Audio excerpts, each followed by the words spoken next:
Yes, Jeff and I are back in the saddle again for a new season of Beyond Radio Presents. More laughter, more tangents, and more of the gliding of music nostalgia and music discovery. Oh, yeah. Yeah, there it goes. It works. Yep, it says it's recording. Hey. There we go. Yeah. Beautiful, beautiful, beautiful. Yeah. Excellent. So That's good. I think I just looked at the recordings folder. Uh-huh. And I believe that the last time we recorded an episode it looks like it was on December 29th of last year. Okay. Well, we made it under the gun. Wow. I guess so. Yeah, which is impressive because I think you released as many episodes this year as you did any other year. Probably I did, even though I had a lag from June until November. Right. Well, there was so much going on. Yeah. I mean, with my birthday, my 60th birthday, and all of that. But it's good to be back. Yeah. It's good to be back. Absolutely. A new playlist. A new playlist. But so now I'm looking at it like, because I think we talked about this a couple of weeks ago, how if we can get on like a sort of good schedule, Right. then we can record once a month, and I could get maybe 2 episodes out, and then we would stay current, and then it would be almost like a season. Right. So right, good idea. So this is Castlist 8, which means we're on season 8, Oh. which is pretty crazy. Yeah. Have we had that many? Very hard to believe. I guess you're right. We've had 51 episodes, and one of the seasons was like 3 episodes, Right. or one of the cast lists or whatever. We're going on to episode 52. Yeah. All right. Yeah, That's excellent. So it's even with a year off, it's pretty amazing. Yeah. It's pretty amazing. Oh, I like that. Yeah. So how was your year? Yeah, I guess. Encapsulate your year in 2 seconds. I just feel like I work too much. I think it's nothing new. Yeah, it's just work. Yeah, just a whole lot Family. of work. Being at home, sitting in this chair, doing a lot of Skype calls. Yeah. Mm-hmm. So. Well, I started Ubering again. Oh, that's good. Yeah, tell me about you. I'm is. not exciting at all.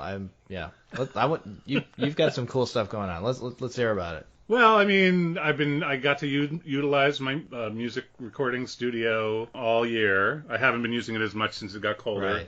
I use it to like work out, mostly. But it's where, when it's warmer, I'm sitting here doing my work on the website and doing the restaurant work that I'm doing. Yeah, so that's been interesting, but not very lucrative. Mm-hmm. It's just a tough time to sell restaurants. Oh, I see. Yeah, that's true. Which is understandable. Right. But, parts of it are fun. And then I started Ubering again in August, and it was super busy. Yeah. I mean, there weren't that many drivers That's out. right. I would imagine that's probably, you'd be really busy. Yeah, and I mean, you can see the patterns have changed, and there's more drivers out, and especially since the beginning of December. Before that, I really wasn't going any length of time between rides. Usually I'd get a ride before I even drop somebody off. And now sometimes, even in Boston itself, I'll be without a ride for like 10 minutes. And that's a typical pattern for the holidays. You get some new drivers that want to make a little extra money. Oh, part-time, okay, yeah. And then they kind of fall by the wayside by the end of June. Aha, okay. So it's like going to the gym right after New Year's, right? Yes, exactly, exactly. Yeah, so it's been super busy. The money's been great. It's been a lot of fun. I had my longest ride on Friday. Longest ever? Longest ever. So my longest before that was 2.5 hours going from Boston to Vermont. And on Friday, I took a British couple from Boston to Salem. We had a lovely time, and then I didn't know what was going to happen. It was like 10:30 in the morning, and this ride pops up, and it tells me how long the rides are going to be. And it popped up, and it said 236 minutes. Ooh. So I'm like, well, I can't wait to see where I'm going. Okay. So thankfully the woman called me right away, and I guess she had a driver before me that went to the house and probably didn't know how long the ride was, didn't know where it was going, and couldn't do it. So basically it was from Marblehead to Scarsdale, New York. Oh. I was picking up this woman's mother, and I was like, oh, well, it's precious cargo. I will take really good care of it. Yeah. And it was I mean, it was a long day, but it was great. And I mean, she wasn't super talkative, but she was very nice, and she had a dog with her, and we had to make a couple of stops. And it was so funny when we got to her daughter's house. We were driving up the house, and she's like, "Oh, it's the driveway with the two pillars on either side of the driveway." And we turn in, and she's like, "Ugh, this place is like Downton Abbey." It was great. It was so awesome. How does that? Wait, you said they had a dog with them. How does that work? Like as a driver, well, if you're allergic, obviously that's not a good thing. Well, they're Uber Pet now. There's a thing, Uber Pet. Okay. You only pay a small premium for it. I thought you were going to get. I thought it was going to be a premium like Uber Comfort, where you would get more per mile and more per minute. Yeah. But it's only a flat fee for Uber Pet. Oh, I see. So, but I sign. It's one of the. So it's just an option as a driver. You can sign up for that. Yeah. So you can like I could put on Uber Eats. I could put on Uber Pet. But I could also take them off. I don't do Uber Eats at all. It's just not worth it for me. Right. I don't want to be sitting in a McDonald's drive-through for 40 minutes. Oh God. Is that what happens? Well, we have a friend who does DoorDash, and those kind of things do happen. Oh. So. Oh God. Yes. Huh. Yeah. Castlist 8. If I can remember off the top of my head without looking, the name of the cast list. So, the boys are at the Outback eating Bloomin' onions. The girls just want to be bad, and I have a bridge I want to sell you. That's right. So just to put this in perspective, I had this playlist in mind and that title over 2 years ago. Well, yeah. That's I remember the last time we recorded at the end. Right. You had the name. Was it that long ago, or was it shortly before? It was. I mean, now because when we did the two episodes that I put out, the back-to-back top tens, the part 1 and 2, that I put out in November, those were recorded in I think October of 2019. Okay. Now we had recorded some episodes since then and put them out before those, but that's when we talked about that, and I had that title probably for a month or two before we did those episodes. And I had things in mind. I already had songs in mind, which a lot of them have changed. Like the whole structure of it, in a lot of ways, has changed. But there's one particular song that was a keeper then, which I can't wait to hear what you think of. I am dying to hear what you think of this song, and it will come up in this conversation. Ooh. So it's very exciting. But I have a couple of things for you to listen to. Ooh. Like cold. Okay. Like you haven't heard them at all. Okay. Because there's 2 songs that are out right now. Well, there's actually 3 songs that are out right now that I fell in love with really quickly. One of them is a Christmas song by the Arkells, who we've talked about. Right. Called Pub Crawl, which we won't go into that one now unless you want to. But it wasn't one of the ones I was actually going to really talk about. Oh, okay. It's just kind of a fun Christmas song. I'm not huge into Christmas songs, as I think you know, but this one is definitely a lot of fun, and it is actually about a pub crawl with his friends. So it has some humor to it. But there's 2 songs that are out. One is in the alternative top 25 right now, and one is in the pop top 25. So the one that you're going to listen to first is from the pop top 25. It's by an artist. It's spelt BBNO $, and it stands for Baby No Money. That's what his name means. Yes. Baby No Money. Oh, I love it. So the name of the song is Edamame. Okay. And you have to watch the video, and it's actually a relatively short song. It's only 2 minutes and 15 seconds. But the video, it's pretty rapid fire, and the video has the lyrics at the bottom, which is extremely helpful. Oh, okay. You really got me intrigued here. This is excellent. So I assume I'll go to like YouTube, right? Yes, please do. All right, and BBNO $, yeah, Edamame. Came right up. There you go. Oh, okay. And you'll see there'll be probably a series of videos, but you'll see the 2 guys. Yeah, they're wearing armor. In armor. That's what you want to look. Okay. That's what you want to watch. All right, I'm throwing it on right now. Here we go.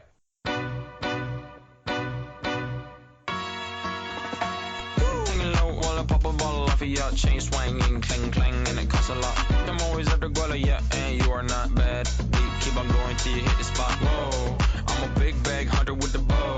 She got a big bed, drop it low. Mama called me and she happy with the grow. 32 million views. I believe it, absolutely. All right, here we go. I love videos where they're lip syncing, but you can just totally tell that they're just lip syncing. Wow, I love that Latin like bass line. Oh, this is so catchy. It's very catchy. Obviously, a lot of the lyrics are blurred out on radio. So are they like YouTubers or something? And Well, so the guy, Baby No Money, he is from Canada. He's been around Okay. for a while, and just a rapper and a singer. And Okay. the other guy, Rich Brian, is an Indonesian rapper. okay. So I mean, I don't know if they started on YouTube or not. BB No Money had another song out earlier this year that got some alternative airplay. But the thing about this song, I love the music of it, and I mean, you know me, I'm not a big hip hop person, Right. but sure. like when I first heard it and I heard the cling clang, like that just hooked me. That one little line like hooked me, and then it made me pay attention to it, and I love it. I absolutely love it. I think I missed that cling clang at the beginning, but I'll. Yeah, he does it a number of times throughout. Okay. Yeah. Chain swinging, clang clang, and it costs a lot. Yeah, you'll go back and You'll listen go back to and that. hear it again. Yeah, fun. Yeah. That's great. All right, I'll play that one for the family. I'm sure Eva's already heard it. The 32 million views. She probably has. She Yeah. probably has. They call it, or I don't know if both of them called it this, but on whatever I was looking at, it said oxymoronic rap that is ignorant but melodic. Mm-hmm. Yeah, I feel like that's almost a genre now. Is like I don't know, kind of like comedic but catchy rap. I don't know if it's a thing. The funny thing to me about this, and then the song is obviously it's a dirty song, basically. Oh. So of course, without the lyrics blurred, it's pretty, it's, I don't know if you would call it, there's no innuendo, but what it is very clever ways of saying certain things. Uh-huh. So that's why when I watched the video, because I had heard the song a number of times before I even looked at the video. Uh-huh. And so I was very happy that the lyrics were there, because I didn't know all the lyrics until I saw this video. The video I'm watching actually doesn't have the lyrics, so it's. Oh, it doesn't? No, I'm watching the official video according to those. Well, no, I'm watching the official video, and it has the lyrics. I'm looking at it right now. Oh, okay. Oh, so then you should go to a lyric video. Yeah, I guess. Or lyrics just turn on closed caption, maybe. I don't know. I don't have closed captions, so. Huh. Do I? I don't know. Well, yes, I do. I just saw the line. She's got a big bad dumper. Drop it low. So that's there you go. I thought that was kind of that's kind of clever. I love it. So yes. So that's number one. That's a song from this year. All right, well done. That's currently in the Pop Top 25. Uh-huh. I hope it goes further. Hey, little mama, yeah, you heard about me. I'ma pop you like a pea, yeah, at a mommy. Yeah, feel so hot like I'm chilling on the beach. Yeah, baby in the sun like the Teletubbies. So the other song is in the alternative top 25 right now, and it's by a band named Coin. Oh yeah, I know Coin.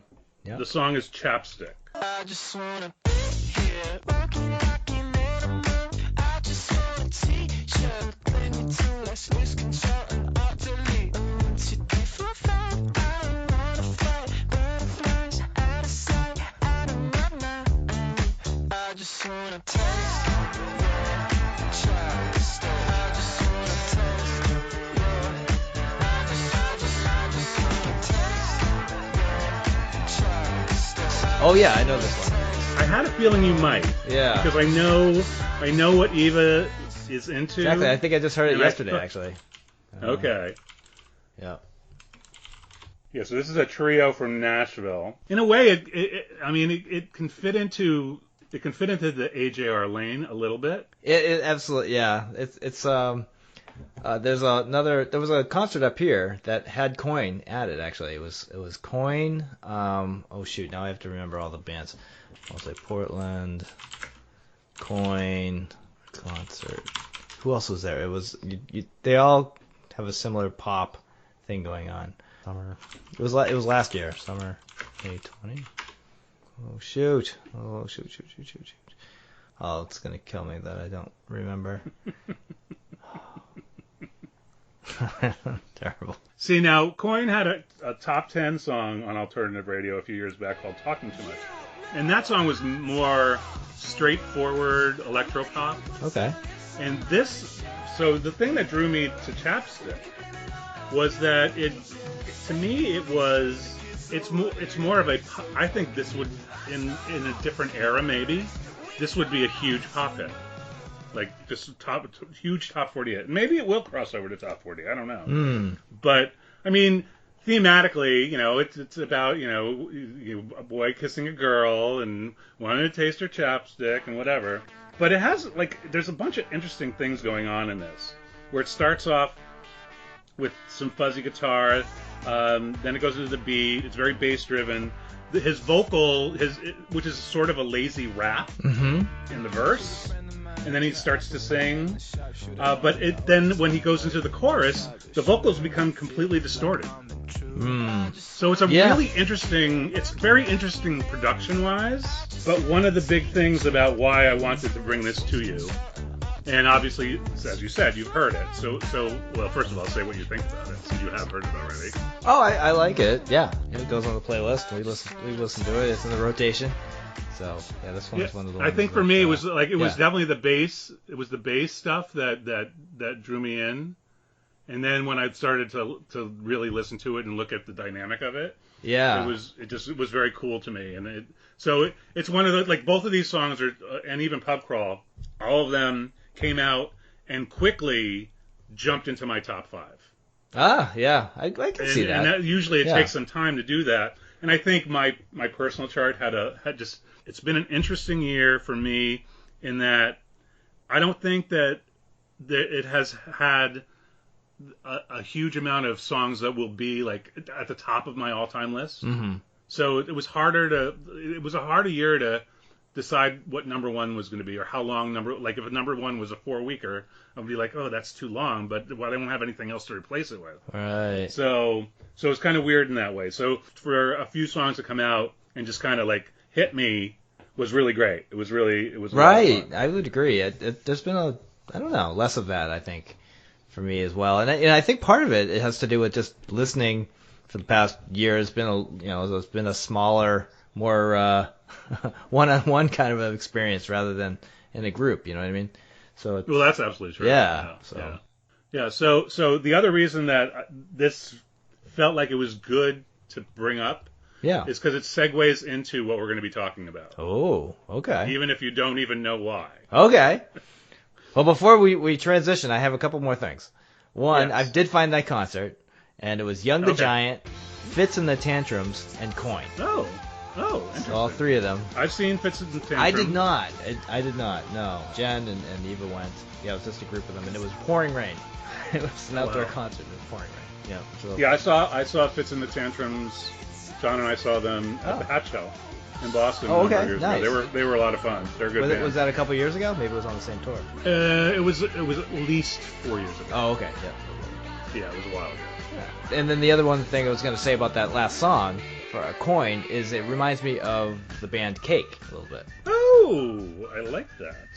Cake's another band I've seen numerous times. Oh, great.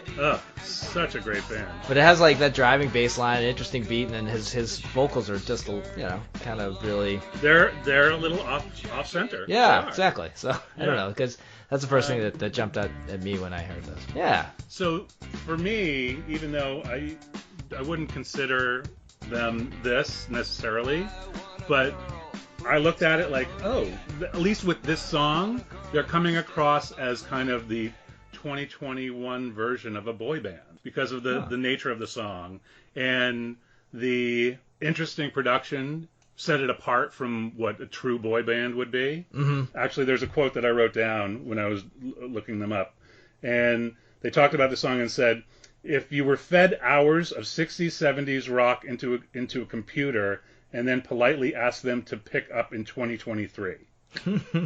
Which I don't know if I get the imagery as well, but I thought it was a funny line. That is a great line.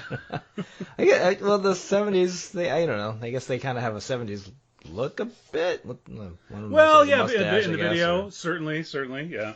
Maybe. I don't know. I mean, everybody's just pulling More 80s, influences, like dress and style and all of that from every decade. Yeah, that's really. true. So, Mission Match and Smush 'em Up. Smush 'em up. Smush 'em up. I would imagine that to some degree you may have gotten what this first arc is about, but I just kind of gave it away. Yeah. In the fact that it's not only about boy bands, but it's about boys who are in bands, but its overarching theme is the history of the different types of boy bands there are. Okay, that's actually really, yeah, I can see that now. Yeah, they're all coming up here, but there are a few that I'm a little more like, but well. Well, it could just be that they're boys in bands. Okay, sure. I guess it's very loose. It is very loose. Okay. But we start. Yeah, you start with the original for sure. I would say they are the original boy band. Yeah. And it's the Beatles. Yeah. And the song that I had put on the list for us was "I Saw Her Standing There." Yeah. 1, 2, 3, 4.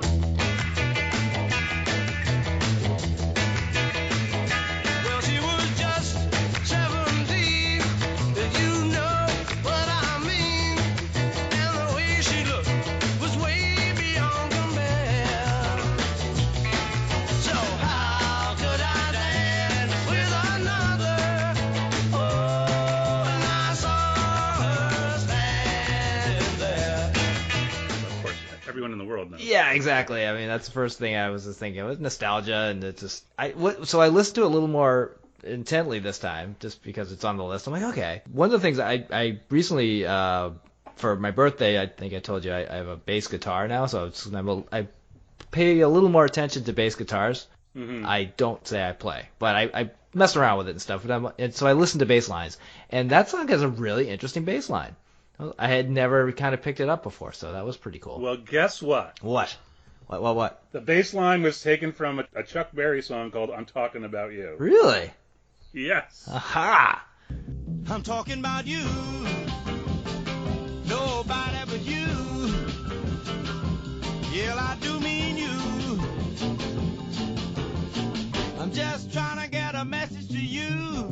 That is a nice fact. At least it was based on it. I don't know if it was pulled from it, but it was based on it. Oh, yeah. Okay. Now I'm going to have to listen to that other song now. I mean, the early Beatles stuff, I Want to Hold Your Hand, I Saw Her Standing There, thematically were what boy bands sing about. Right. A lot of it was, If I Fell in Love with You, and then they evolved very quickly. Right. Right. I mean, in a span of 7 years, they did incredible things. Right. And it was, right. And I think part of that was that the 60s was an incredible time of technological growth and certainly of social change. And I think those things together really kind of helped them. The creativity was there anyway. Right. But I think those things were catalysts to really experiment. Right. So this was the opening track on their first album. In the UK, it was called Please Please Me, which was a song on it as well. Right. But there were legal issues with it, so they had to change the album for U.S. release, and they called it Introducing the Beatles. It had a slightly different track listing. It was supposed to be released in July of 1963, but it didn't end up getting released until January of 1964. And it was released 10 days before Meet the Beatles, which was the album that really put them on the map. That's the album that had I Want to Hold Your Hand on it. So their second album, technically, hit number 1 before their first album. And the first album got stalled at number 2 because of the second album.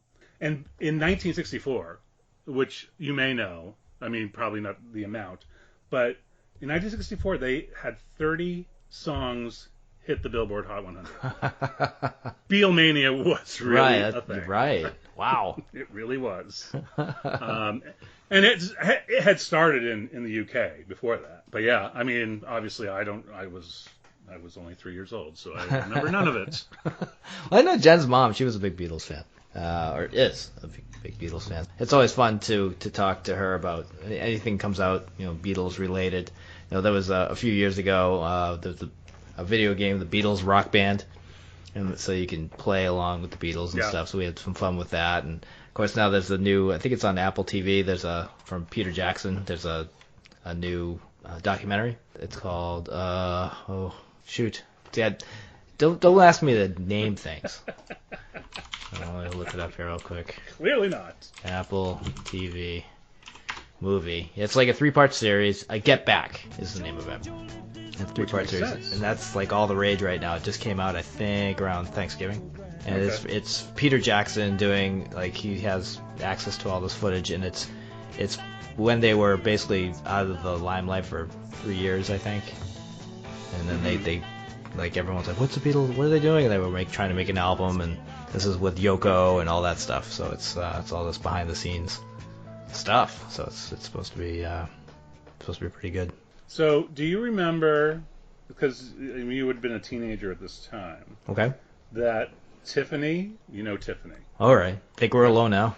Yes. Yeah. So she did a version of this song that made the top 10 in Billboard. I saw her standing there.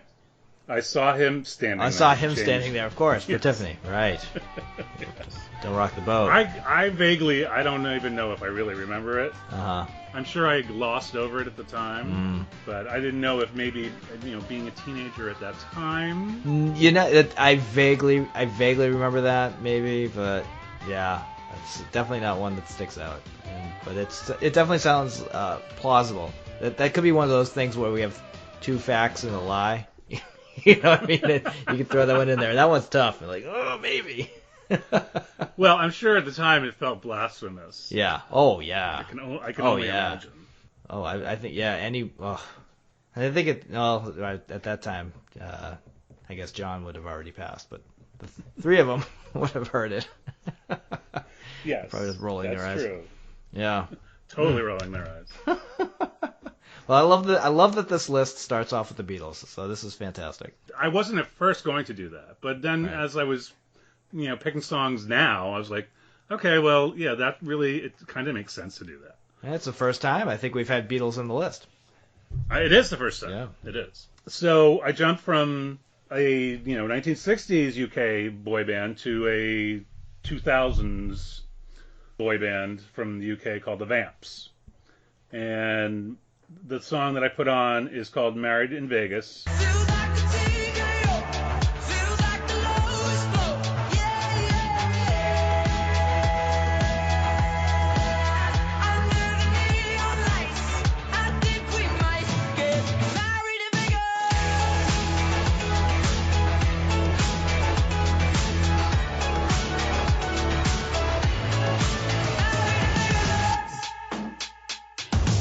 It hit number 1 on my personal chart in October of last year. In this song, I love the piano line. That's really the hook for me. And I had a song of theirs that I had charted a couple of their early songs, but very minorly. I see. I mean, I don't think I knew them very well. They came out in like around 2012, I think. 2014. 2014 is when they came out. In 2019, I had a song of theirs called Just My Type, which was the original song that I was going to put on the playlist when I was coming up with the concept and everything. Uh-huh. And that song went to number 3 on my chart. But then Married in Vegas came out. That one I think I'm familiar with. Yeah, I think I've heard that. And Married in Vegas came out, and I was like, oh, this one, I like this one better. So that's why I put this. Yeah, I think I do too. I love the beginning. Because I wasn't familiar with this one actually.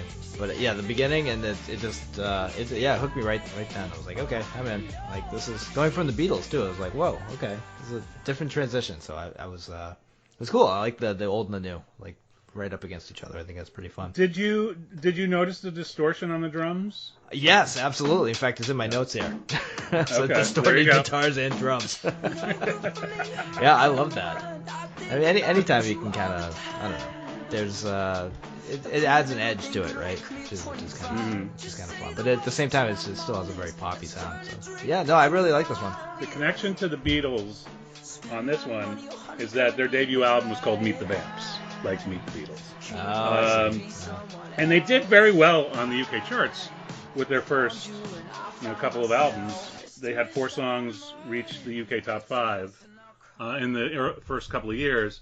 Now, they still, like, I think the last album, the most recent album, did go to number 1 on the album chart in the UK, but the singles don't register. Like, they're not getting airplay, they're not registering on the UK top 100. So it's, and I've noticed that a lot lately, where things that you would think would be popular on radio or however, streaming, the albums hit number 1 or do very well, but you don't see the song registering, and I don't know why that is. Another interesting thing is that album, the most recent album, which I just realized because I had written it down. The name of it is Cherry Blossom, and there's a line in the Coin song where he says Cherry Blossom. Wow. In the second verse. Another tie-in, yeah. Which I didn't realize that there was that there until I just looked at it. So. Hey, Cherry Blossom, yeah, what's your problem? I don't want your leather jacket, I just want to taste your chapstick. So this band was compared a lot early on to One Direction. Oh, okay, yep. Who had started a number of years before. Uh-huh. The biggest distinction between the two is that these guys play instruments, where One Direction was really a manufactured group. Oh, I see. It was just a bunch of singers put together. But what about our boy Harry Styles? Well, I don't. Does he play an instrument? I don't even know. Now, I think, or maybe he doesn't. I don't know. Maybe you're right. Maybe he just has the band. But One Direction was put together for one of the TV shows. Oh, right. It's I think it was X Factor. Yeah, in the UK. that's it. That is it. Yep. So Harry Styles and Niall Horan, I think that's the right way to say it. Harry plays guitar and Niall plays guitar and piano. The other 3 members are just vocalists. In 2010, each of the 5 members auditioned for the boys section of X Factor, and individually they failed to progress, and Simon Cowell decided to put them together as a group and put them in the group section. They ended up in 3rd place on that season. There's a female group from the UK, Little Mix, that was like put together like that for, I think, that show as well. And they've been hugely popular in the UK for over 10 years. Oh. Almost every song they put out goes top 10. Who's this? Little what? This is a band called Little Mix. Little Mix. Oh. Little Mix. Oh, M-I-X. M. Okay, I'm like Little Mix. Okay, Little Mix. Okay, got it. Like MC, like they're going out to play on like that, or No, it's MIC. No. Or It's just M-I-C-K. M-I-X. MIX. Little Mix. Oh my God, Little Mix. Tim, what is wrong with me? I don't know. It's a lot easier, I guess, when you see it. And you just hear about it, like What were you Little saying? Mix. I'm like Grandpa. Like Who's Little Mick Jaggers or Little yeah, exactly. I'm like, I don't Mickey know. Mouses or Yikes. So could you? I don't know if you could figure out the transition to the next song. Not really. I mean, no. It's very. It's so benign, really. Okay. Maybe you can give me a hint. Just because of. Okay. Well, there's 2 things. It's just easier for me to tell you than to give you a hint. Okay. Should we say what the song is? So okay. So we're talking about the Beastie Boys. Okay. And so this was the first rap album to reach number 1 on the album chart in the United States. And it was huge. I mean, it sold over 10 million copies. Oh, yeah. So the comparison is that they, in that realm, they were arguably as big as the Beatles in that moment in time. Like License to Ill, looking back at it, and with the song that I put on, the list is Brass Monkey.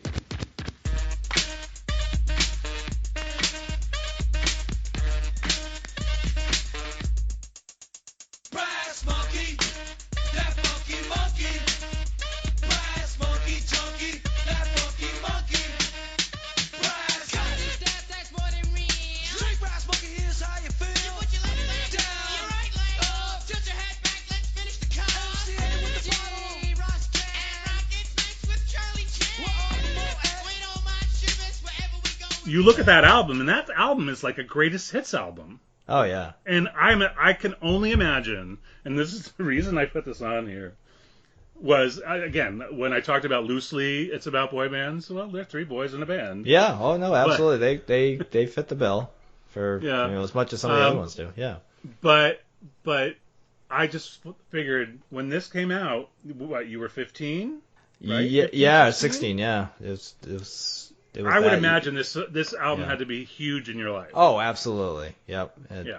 My notes here basically reminds me of high school. Like it was, and I actually remember hearing Beastie Boys before this. There was someone at my high school that had a copy of a tape, somebody else, and it was the song Rock Hard. Have you ever heard that one? I haven't heard that one, but they did have a song. One of their first singles was called Cookie Puss. Oh yeah, And it This was is around the based on, it was about the Carvel ice cream cake. right. And so when they first came out, they were kind of labeled a comedy rap band. And then obviously things went in a different direction. Yeah. Yeah, well, Rock Hard had the guitar from AC/DC, Back in Black. So that was Oh, okay. Oh, wow. that'd Yeah. be fun. I'm like, what is this? Like, I knew that song, but with rap, like, that's crazy, right? It was like Not anymore. no, exactly. It was like the Beastie Boys, and then Well, and even Run DMC at the time. yeah, oh yeah, I mean, I liked Run DMC when they did that kind of stuff. right, And I mean, obviously the Aerosmith collaboration, whatever. But, right. That came after, yeah. But what was the name of the song? Oh, I really liked it too. Well, they did Walk This Way, right? Is that the one you're talking Well, about? that was that, but I'm thinking of King hold of on, I'm Rock? gonna look this. No, it was even before that. I can't believe can't remember this song. But yeah, on the Rockbox. first It was Rockbox. I think. Rockbox, yeah, that was on with Rockbox. Sucker MCs and that all that. Yeah, it was the same. That's a great Rock, song. yes, I love Rockbox. That's a great song. So, did you know that License to Ill had an original title that they had to change because No. the record company wouldn't let them? I did not. Yes. So the original title was going to be, or they wanted it to be, "Don't Be a Faggot." Ah, Yeah. So they got some slack for that, so that's why they changed it. is that why they had a big doobie, like a faggot, like a cigarette? Or- Probably. Yeah. Probably. They also were going to put a cover of a Beatles song on the album, the song "I'm Down," but because Michael Jackson owned the rights, they couldn't put it on the album. But there is a video available of it available on YouTube. So Brass Monkey, I mean the horn line or whatever it is, Yep. totally makes that song. Oh yeah. You know that's a sample, right? Yes. Okay, so have you ever listened to I the don't remember original? what it's a sample from. The song is called "Bring It Here" by Wild Sugar, Huh. and it's basically the intro to the song. The song itself is awful. Like once you get rid of once you go past that part of it, Yeah. it's an R&B female duo, trio, whatever, and it's so of its time and so banal. Huh. It's like it's so weird to hear it because you hear this really cool instrumentation, Yeah. and then it goes into this. It's just like, oh my god, you just bored the hell out of me. Huh. Wow. So, And they wanted to sue. They wanted to sue the Beastie Boys for it because the Beastie Boys were grabbing samples from stuff. and yeah, this I was mean, there before- wasn't any real. There was no precedent. Yeah, no precedent. Exactly. Yeah, Yeah. you could just kind of grab what you wanted. Yeah, but they tried to Yeah. sue them, but they settled out of court. Well, Apple TV, that's another documentary. But there's a Beastie Boy documentary on Apple TV. Let's see, what would be Mike D and let's see, shoot, is Adam? I think you need to take Prevagen. I might. Holy crap! Since taking Prevagen, my memory has gotten better, and it's like the puzzle pieces have all been put together. Prevagen, healthier brain, better life. I'm also talking about things from like I don't know. I saw it 9 months ago, but I should be able to name the I'm Beastie sure. Boys. I'm sure. Let's see, King Ed Rock, MCA, and Mike D, right? But it's Adam Horowitz, right? Oh God, do you know them all? I don't. Please, no. Not without looking them up. All right, and well, anyway. I mean, I know that MCA died of cancer. Yes, in 2012, which because is they brought him which is down. terrible. He was some It is. yeah, he was the most talented out of all of them. He was amazing, and you learn that by watching that documentary. It's really impressive. Yeah, it was Mike D, MCA, and Ad Rock. Yeah. One of the best live videos I think I've ever seen is by the Beastie Boys. There's I could send it to you. I should send you. I'll send you the link. But it's Beastie Boys live from Scotland. It's in Glasgow in 1999. It's like an MTV concert. It's in black and white. The energy is just unbelievable. It's worth watching just the first like 10 minutes, and you're just like, what? Yeah, it's really impressive. Very nice. I love that video. Just if I ever feel kind of down, I'll throw that on to get you pumped up. Like, oh my god! Since it's 1999, it's like kind of later Beastie Boys. Yeah, they're all playing instruments and stuff, and yeah, it's pretty cool. Yeah. More boys and bands to come, but this felt like a good place to end this episode. With Jeff's lack of remembering things, I thought an appropriate song to end this podcast would be the song Amnesia by Chumbawamba. It was the follow-up to their international smash, Tub Thumping.